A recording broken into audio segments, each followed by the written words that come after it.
আরো শক্তিশালী হচ্ছে বিদ্রোহী বাহিনী। মায়ানমারের মান্দালয়ে অতর্কিতে হামলা বিদ্রোহী বাহিনীর। মান্দালয়ের মাতোয়া টাউনশিপে হামলা চালাচ্ছে। মান্দালয়ের মাতোয়া টাউনশিপে জুন্টা বাহিনীর দখলে পৌঁছে গিয়েছে। বাড়িঘর জ্বালিয়ে দিচ্ছে জুন্টা বাহিনী। আমরা আরো বিস্তারিত জানবো, সরাসরি নিউজ রুম থেকে রয়েছেন আমাদের প্রতিনিধি কিশলয়। কিশলয়, ঠিক কিভাবে শক্তিশালী হচ্ছে এই বিদ্রোহী বাহিনী? ঠিক একেবারেই জুন্টা অর্থাৎ যে সরকার এই মুহূর্তে রয়েছে মায়ানমারে, তাদের যে বাহিনী, তাদের হাতে ছিল মান্দালয় এতক্ষণ পর্যন্ত, এতদিন পর্যন্ত। ম্যাপে দেখাবো, এদিকে ভারত, বাংলাদেশ, তার ঠিক পাশে মায়ানমারের একদম মধ্যস্থলে, একদম বুকের ওপর যে জায়গা, সেটি হচ্ছে মান্দালয়।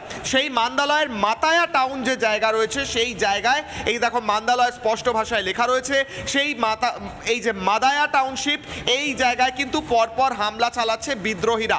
এই গোটা এলাকা যেখানে বাড়িঘর দেখা যাচ্ছে, বিভিন্ন ক্ষেত খামার দেখা যাচ্ছে, এই এলাকা বিদ্রোহীদের দখলে যাচ্ছে। কিন্তু যেহেতু এতদিন পর্যন্ত জুন্টা বাহিনীর দখলে ছিল, তাই তারাও চেষ্টা করছে এটিকে ধরে রাখার। কিন্তু সেই হামলার মুখে পড়ে, বিদ্রোহীদের হামলার মুখে পড়ে কিন্তু জুন্টা বাহিনী এই মুহূর্তে ছারখার হচ্ছে। তাই জন্য তারা এবার সাধারণ নাগরিকদের উপর হামলা চালাতে আরম্ভ করেছে। অর্থাৎ আর খানিকক্ষণের মধ্যে হয়তো একদম মধ্য মায়ানমারের এই জায়গাও জুন্টার হাতের বাইরে চলে যাবে। বিদ্রোহীরা আরো শক্তিশালী হচ্ছে। বেশ, অনেক ধন্যবাদ। সরাসরি নিউজ রুম থেকে ছিলেন আমাদের প্রতিনিধি কিশলয়। নানা ধরনের কন্টেন্ট দেখার জন্য লাইক করুন, শেয়ার করুন আমাদের ফেসবুক পেজ, সাবস্ক্রাইব করুন আমাদের ইউটিউব চ্যানেল। পাশাপাশি অন্যান্য ব্রেকিং নিউজের জন্য অবশ্যই চোখ রাখুন রিপাবলিক বাংলায়।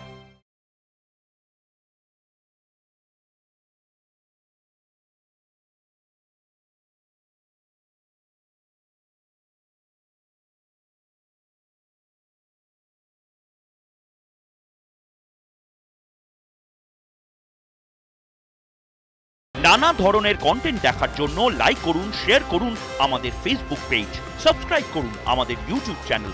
পাশাপাশি অন্যান্য ব্রেকিং নিউজের জন্য অবশ্যই চোখ রাখুন রিপাবলিক বাংলায়।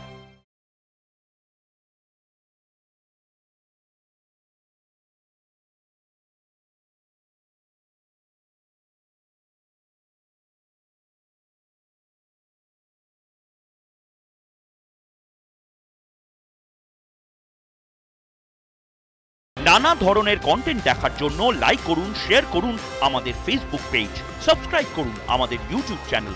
পাশাপাশি অন্যান্য ব্রেকিং নিউজের জন্য অবশ্যই চোখ রাখুন রিপাবলিক বাংলায়।